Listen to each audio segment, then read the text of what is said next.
Hey, Agile friends. Welcome back to Agile Unlocked. I'm Coach RL, and if you're tuning in for the first time, you picked a good one because today we're talking about something that every team, no matter how experienced, struggles with at some point. Why we don't speak up about problems until it's, almost too late. And let's be honest, we've all been there, right? You're in a stand-up, someone's got that look, you know the one, like they're wrestling with a blocker the size of a small planet.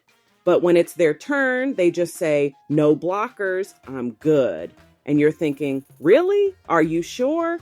But nobody wants to be the one to poke the bear.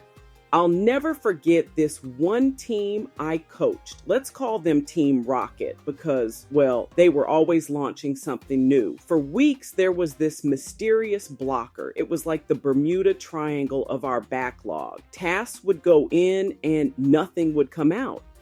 But every stand-up, crickets. No one wanted to look uninformed or worse, like they were slowing the team down. And it wasn't just the Scrum Master's job to dig it out or the project managers. It was everyone's responsibility, but we all kind of tiptoed around it. Sound familiar? If you're nodding along, you're not alone. So today we're going to dig into why that happens, why teams stay silent, what's really going on under the surface, and most importantly, what you can do about it, whether you're a leader, a team member, or somewhere in between. Let's get into it. All right, let's break this down. The number one reason teams don't speak up: lack of psychological safety. If folks are worried they'll get embarrassed, blamed, or even punished for raising their hand, they're just not going to do it. It's that simple. I mean, who wants to be the person who gets their mistake turned into a cautionary tale at the next all hands? So what happens? People sweep issues under the rug, hoping someone else will trip over them first. The fix: you got to create a culture where it's safe to fail fast, learn quickly, and move on. Celebrate transparency, not perfection.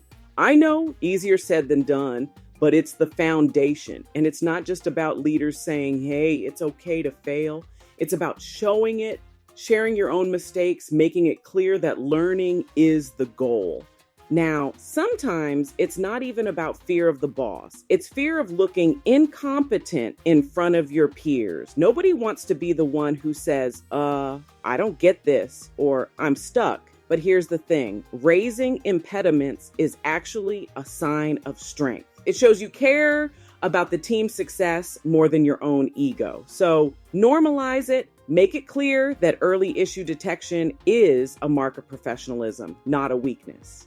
And let's talk about approachability. You might think you're open and available, but if your team sees you as too busy or maybe a little too focused on delivery over people, they're not going to bring you their problems. I've been guilty of this myself. Head down, chasing deadlines, and missing the signals. The fix: regular one-on-ones and actually inviting the tough conversations. Not just any blockers, but what's not working for you right now? It's a small shift, but it makes a world of difference. Here's a tough one. Sometimes teams have spoken up before and nothing changed. That stings. If you raise a red flag and nobody moves, why bother next time? Silence becomes a survival strategy. So if you're in a leadership role, follow through. Show that when someone raises an issue, you're sprinting toward it, not walking away. Even if you can't fix it right away, communicate what's happening. That builds trust. Another biggie: sometimes the team doesn't see you as an ally, just as a manager. If they think you're only there to report up or enforce timelines, they'll avoid telling you things that could make the team look bad. Flip that script. Be their advocate. Shield them from unnecessary noise and let them know you're on their side, even when things go sideways.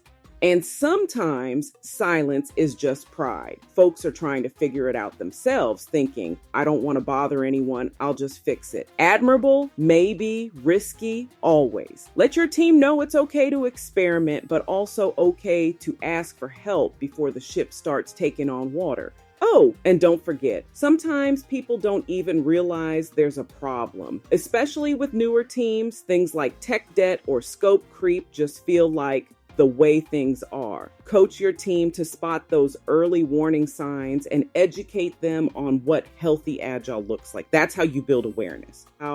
I've seen companies turn this around. Take Company X, real story, names changed to protect the innocent. They empowered employee advocates, revisited their safe space agreements regularly, and made it a habit to celebrate when someone called out a risk early. It wasn't overnight, but over time, the culture shifted. People started speaking up, and the team's performance took off.